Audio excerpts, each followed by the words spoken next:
Hi everyone, this is the project report for the course Pattern Recognition. My topic of the project is Image Captioning via Tensor Product Representation and Recurrent Neural Network. Today's report is divided into 5 parts. First, I will introduce the background of this topic. Then, I will show some related work of image captioning. After that, I will demonstrate the proposed schemes. And the last 2 parts are experimental results and the conclusions. Now let's come to the first part, the background. Nowadays, image captioning is widely used, for example, in a question and answer system or an autopilot system.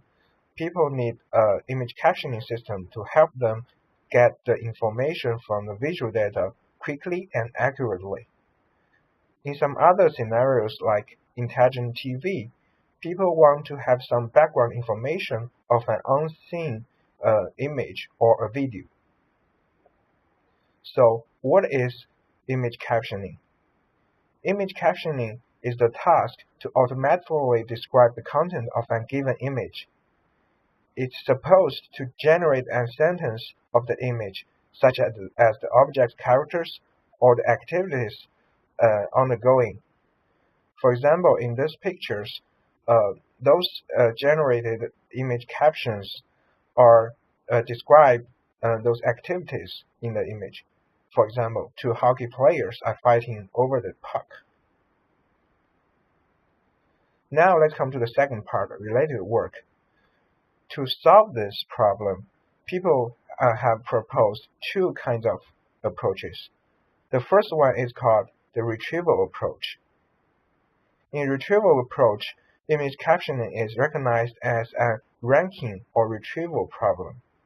Firstly, people will extract image features from the image, and then map them into some word or sentence feature space, as you can see in this picture. After that, they will do some similarity matching and map those word features to some existing captions that generated by human or by other methods. Therefore, they will find the existing caption that is the most similar to our image. Actually, this is a very widely used one, and it's very easy to implement. But the problem is, in this kind of approach, people only have pre-stored caption candidates, and usually in the form of a whole sentence. Therefore, the captions they generate look really not natural in most times. Therefore, people propose the second approach, which is called generative approach. In this approach, people usually input an image and learn the feature representation from some machine learning method, such as the Deep Convolutional Neural Network (VGG). Then, they use the similar methods in the first approach to map those image features to word representations. The difference is that the features from those deep neural network is more accurate. Then they will input those words to generate the sentence. This is the third model, which convert the words to a sentence. Usually, people will use a recurrent neural network. For example, as you can see in this picture, given an input image after the visual deep CNN, the word features will be fed to language generating RNN, and after that, the captions will be generated. Therefore, let's think a question: what is the key problem in image captioning? Actually, there are 3 aspects in image captioning. The first one is how to accurately describe the image. This has been well solved in many tools. For example, the VGG has produced very good results in many visual recognition tasks. The second problem is how to accurately convert this image feature to semantic features such as word representing or word vectors. The third question is how to generate sentence from these words and make the sentence look real naturally. Now that the first problem has been solved, we focus on the last two problems and help us design our own system. Now let's come to the third part, the proposed scheme. Actually, I propose three schemes. The first scheme is called tensor product representation. As you can see in this picture, we still use CNN to convert image to visual features. Then we input this visual feature to the MLP, multi-layer perceptron, and perform supervised learning to train a network that could convert visual feature to TPR. And TPR is actually a vector that could represent a sentence. For example, if we have 16 words in a sentence, the TPR has 16 times 300 dimensions. And after that, if we acquire the TPR, we send it to the hardware decoder and decoded TPR to generate these captions. So what is TPR? Suppose that we have a ground truth caption X, which has 16 one-hot vector. Then we use word embedding to convert them into word vector V. After that, we use this equation to perform Hadamard transform, where H is the Hadamard matrix, and we can get the TPR for training. After training, in testing phase, we input an image, generate a visual feature, and then generate TPR. After that, we use Hadamard inverse transform in the decoder to transfer the TPR to word vector. And if we have the word vector, we can compare them with the existing dictionary so that we find the most similar one in Euclidean distance and then form a sentence. Now let's come to my second scheme, which is called recurrent neural network. This is actually widely used in image captioning and natural language processing society. In this scheme, I also use a pre-trained VGG to generate visual feature. Then I use a recurrent neural network which has 512 neurons. And the input, another input of this RNN is the ground truth caption, which is the word vectors use word embedding. Now let's look at this picture to see the RNN structure in detail. For example, if the current input word is man, it will actually receive information from the previous word A, and also the information from the visual feature, and the output is decided by the previous word, the visual feature, and the weight of the current neuron. This current means at the time step t.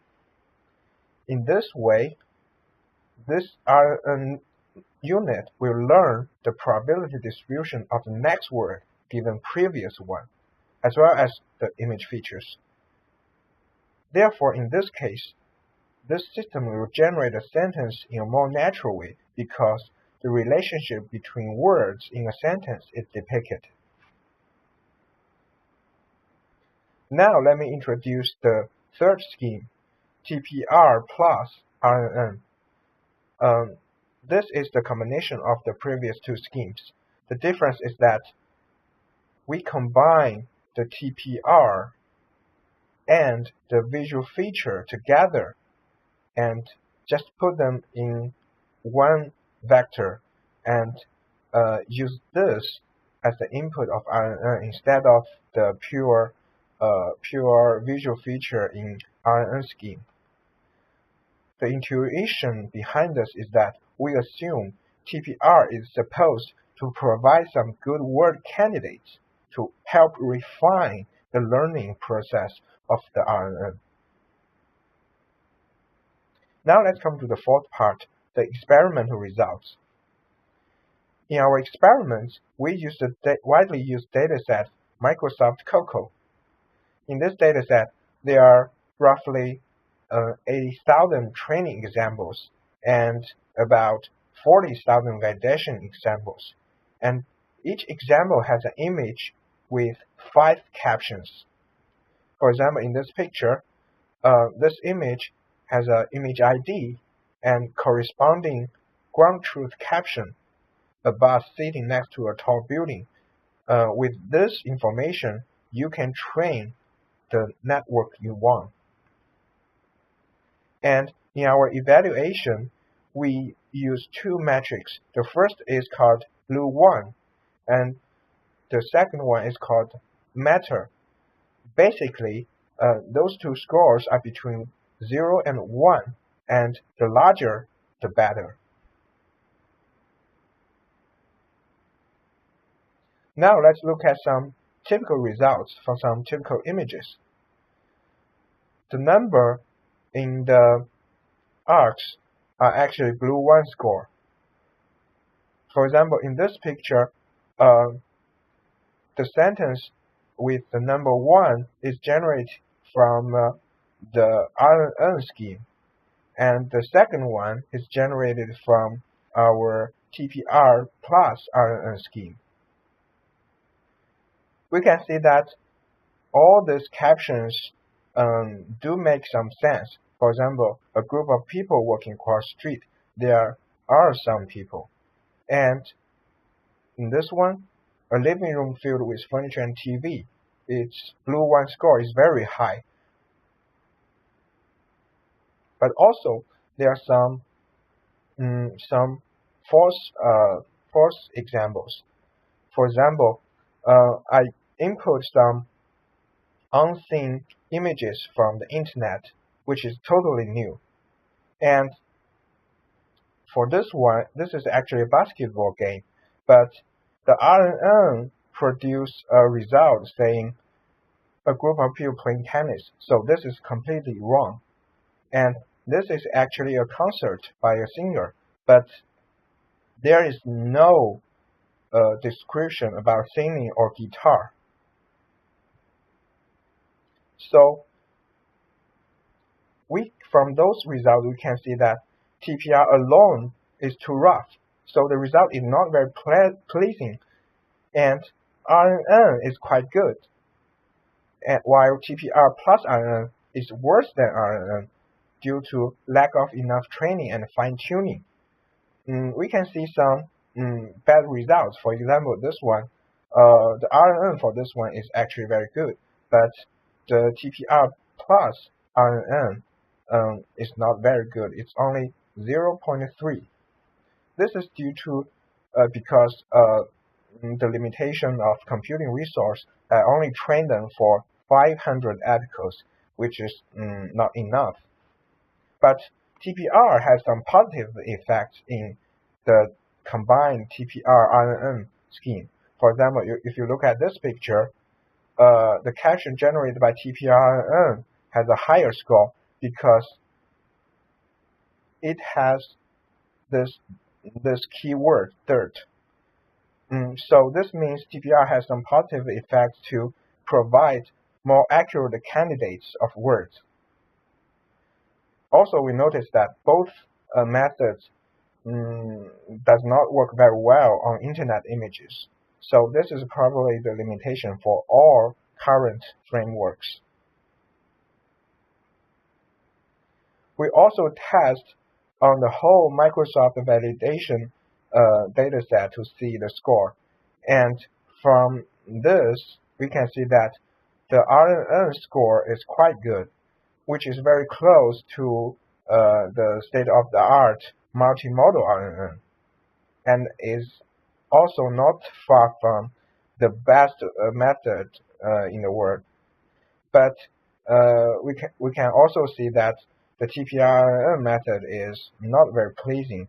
This is, as mentioned before, this is due to the lack of enough training and fine-tuning. But as explained before, it has some potentials. Now let's come to the last part, conclusions. In our project, we propose three image captioning schemes: the TPR, the RNN, and the combined TPR-RNN scheme. In the experiment, we can see that the RNN and the TPR-RNN scheme can generate very good captioning results, especially for the RNN. Almost all captions has a blue 1 score larger than 0.5, and the blue 1 and the matter scores on Microsoft Cocoa dataset for RNN is 0.2 and 0.6, which is quite good. But for TPR, the scores are not very pleasing because TPR's input is of more than 8,000 dimensions, so which makes it very hard for training. And to speed up, because of the limitation of computing resource and time, its parameters are not fine-tuned, and only 500 articles are used. However, TPRN has shown some great potentials as it preserved the meaningful word candidates and showed better results than RNN in some cases, just like the example I showed before. Therefore, if more computing resources and better training are used in the future, it still has some great potential to acquire a model with better.